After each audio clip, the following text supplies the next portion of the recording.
ರಾಜಕೀಯವಾಗಿ ಪ್ರಬಲ ಜಿಲ್ಲೆಯಾಗಿ ಗುರುತಿಸಿಕೊಂಡಿರುವಂತಹ ಬೆಳಗಾವಿ ಜಿಲ್ಲೆಯಲ್ಲಿ ಸದ್ಯ 11 ಕಾಂಗ್ರೆಸ್ ಶಾಸಕರಿದ್ದು ಈ ಪೈಕಿ ಸತೀಶ್ ಜಾರಕಿಹೊಳಿ ಈಗಾಗಲೇ ಸಚಿವರಾಗಿದ್ದಾರೆ. ಇನ್ನುಳಿದ 10 ಜನರ ಪೈಕಿ ಇಬ್ಬರಿಗೆ ಸಚಿವ ಸ್ಥಾನ ನೀಡುವ ಸಾಧ್ಯತೆ ದಟ್ಟವಾಗಿದ್ದು ಶಾಸಕರ ನಡುವೆ ಪೈಪೋಟಿ ಏರ್ಪಟ್ಟಿದೆ. ಅಥಣಿ ಶಾಸಕ ಲಕ್ಷ್ಮಣ್ ಸವದಿ, ಮಾಜಿ ಸಚಿವೆ ಲಕ್ಷ್ಮೀ ಹೆಬ್ಬಾಳ್ಕರ್ ಹಾಗೂ ರಾಮದುರ್ಗ ಶಾಸಕ ಅಶೋಕ್ ಪಟ್ಟಣ ಈ ಬಾರಿ ಡಿಕೆಶಿ ಸಂಪುಟದಲ್ಲಿ ಸಚಿವ ಸ್ಥಾನ ಸಿಗುವ ನಿರೀಕ್ಷೆಯಲ್ಲಿ ಇದ್ದಾರೆ. ಪಕ್ಷಕ್ಕೆ ಬರುವ ಮುನ್ನ ಕೊಟ್ಟ ಮಾತಿನಂತೆ ಹೈಕಮಾಂಡ್ ನಡೆದುಕೊಳ್ಳಲಿ ಅಂತ ಹೇಳ್ಬಿಟ್ಟು ಶಾಸಕ ಲಕ್ಷ್ಮಣ್ ಸವದಿ ಹೇಳಿದ್ದಾರೆ. ಸಚಿವ ಸಂಪುಟ ವಿಸ್ತರಣೆ ಮೇಲೆ ಎಲ್ಲರ ಕಣ್ಣು ನೆಟ್ಟಿದ್ದು ಡಿಕೆ ಶಿವಕುಮಾರ್ ನೇತೃತ್ವದ ಸರ್ಕಾರದಲ್ಲಿ ಸಚಿವರಾಗುವ ಬಯಕೆ ಹೊತ್ತವರ ದೊಡ್ಡ ತಂಡವೇ ಕಾಂಗ್ರೆಸ್ನಲ್ಲಿದೆ. ಈ ಮಧ್ಯೆ ಬೆಳಗಾವಿ ಕಾಂಗ್ರೆಸ್ ಶಾಸಕರು ಸಚಿವ ಸ್ಥಾನ ಪಡೆಯುವುದಕ್ಕೆ ತೆರೆಮರೆಯಲ್ಲಿ ಕಸರತ್ತನ್ನ ಮುಂದುವರೆಸಿದ್ದು ಯಾರಿಗೆ ಮಂತ್ರಿ ಭಾಗ್ಯ ಲಭಿಸಲಿದೆ ಎಂಬ ಕುತೂಹಲ ಸಾಮಾನ್ಯವಾಗಿ ಮನೆ ಮಾಡಿದೆ.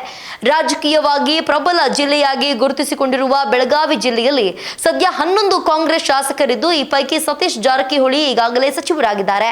ಇನ್ನುಳಿದ 10 ಜನರ ಪೈಕಿ ಇಬ್ಬರಿಗೆ ಸಚಿವ ಸ್ಥಾನ ನೀಡುವ ಸಾಧ್ಯತೆ ದಟ್ಟವಾಗಿದ್ದು ಶಾಸಕರ ನಡುವೆ ಪೈಪೋಟಿ ಏರ್ಪಟ್ಟಿದೆ. ಅಥಣಿ ಶಾಸಕ ಲಕ್ಷ್ಮಣ್ ಸವದಿ, ಮಾಜಿ ಸಚಿವೆ ಲಕ್ಷ್ಮೀ ಹೆಬ್ಬಾಳ್ಕರ್ ಹಾಗೂ ರಾಮದುರ್ಗ ಶಾಸಕ ಅಶೋಕ್ ಪಟ್ಟಣ ಸೇರಿ ಈ ಬಾರಿ ಡಿಕೆಶಿ ಸಂಪುಟದಲ್ಲಿ ಸಚಿವ ಸ್ಥಾನ ಸಿಗುವ ನಿರೀಕ್ಷೆಯಲ್ಲಿದ್ದಾರೆ. ಬೆಳಗಾವಿ ಜಿಲ್ಲೆಯಲ್ಲಿ 2ಕ್ಕಿಂತ ಅಧಿಕ ಸಚಿವ ಸ್ಥಾನ ಸಿಗುವುದು ಅಷ್ಟೊಂದು ಸಲೀಸಾಗಿಲ್ಲ.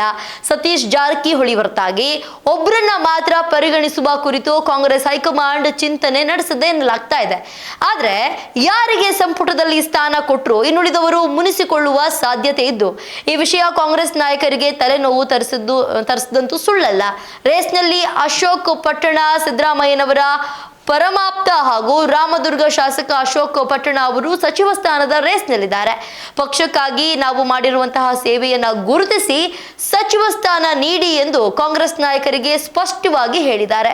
ಹಿರಿತನದ ಆಧಾರದ ಮೇಲೆ ಮಂತ್ರಿ ಸ್ಥಾನ ಸಿಗ್ತದೆ ಎಂಬುದು ಅಶೋಕ್ ಪಟ್ಟಣ ಅವರ ವಾದವಾಗಿದೆ. ಕೊಟ್ಟ ಮಾತು ಉಳಿಸಿಕೊಳ್ಳುವಂತೆ ಸವದಿ ಪಟ್ಟು ಎಂಎಲ್ಎ ಟಿಕೆಟ್ ವಂಚನೆ ನಂತರ 2023ರಲ್ಲಿ ಬಿಜೆಪಿಯನ್ನ ತೊರೆದು ಕಾಂಗ್ರೆಸ್ ಸೇರಿದಂತಹ ಮಾಜಿ ಡಿಸಿಎಂ ಲಕ್ಷ್ಮಣ್ ಸವದಿಗೆ ಸಚಿವ ಸ್ಥಾನದ ಭರವಸೆಯನ್ನ ನೀಡಲಾಗಿತ್ತು ಎಂದು ಸ್ವತಃ ಲಕ್ಷ್ಮಣ್ ಸವದಿ ಬಹಿರಂಗವಾಗಿ ಹೇಳಿದ್ದಾರೆ.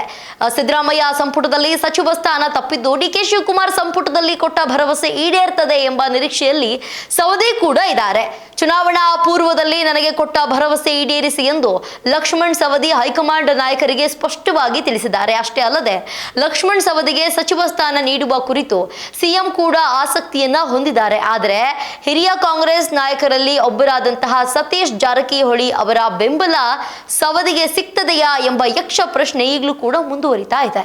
ಸಚಿವ ಸ್ಥಾನದ ನಿರೀಕ್ಷೆಯಲ್ಲಿ ಹೆಬ್ಬಾಳ್ಕರ್ ಸಿದ್ದರಾಮಯ್ಯ ಸಂಪುಟದಲ್ಲಿ ಮಹಿಳಾ ಮತ್ತು ಮಕ್ಕಳ ಅಭಿವೃದ್ಧಿ ಇಲಾಖೆಯನ್ನ ಯಶಸ್ವಿಯಾಗಿ ನಿಭಾಯಿಸಿದ ಲಕ್ಷ್ಮೀ ಹೆಬ್ಬಾಳ್ಕರ್ ಸಚಿವ ಸ್ಥಾನ ಸಿಗ್ತದೆ ಎಂಬ ವಿಶ್ವಾಸದಲ್ಲಿ ಇದ್ದಾರೆ. ಜೊತೆಗೆ ಮೊದಲಿನಿಂದಲೂ ಡಿಕೆಶಿ ಆಪ್ತ ಬಳಗದಲ್ಲಿ ಗುರುತಿಸಿಕೊಂಡಿರುವ ಇವರು ಹೈಕಮಾಂಡ್ ನಾಯಕರ ಜೊತೆಗೂ ಉತ್ತಮ ಬಾಂಧವ್ಯವನ್ನ ಹೊಂದಿದ್ದಾರೆ. ಅಷ್ಟೇ ಅಲ್ಲದೆ ಸಂಘಟನೆ ದೃಷ್ಟಿಯಿಂದಲೂ ಲಕ್ಷ್ಮೀ ಹೆಬ್ಬಾಳ್ಕರ್ ಅವರಿಗೆ ಸಚಿವ ಸ್ಥಾನ ನೀಡುವ ಕುರಿತು ಹೈಕಮಾಂಡ್ ಗಂಭೀರವಾಗಿ ಚಿಂತನೆಯನ್ನ ನಡೆಸ್ತಾ ಇದೆ. ಇದಾಗತ್ತೆ ಇವತ್ತಿನ ವಿಶೇಷ. ನೋಡ್ತಾ ಇರಿ ಸ್ಪೀಡ್ ನ್ಯೂಸ್ ಕನ್ನಡ. ಸುದ್ದಿ ನಿಮ್ಮದು, ವೇಗ ನಮ್ಮದು.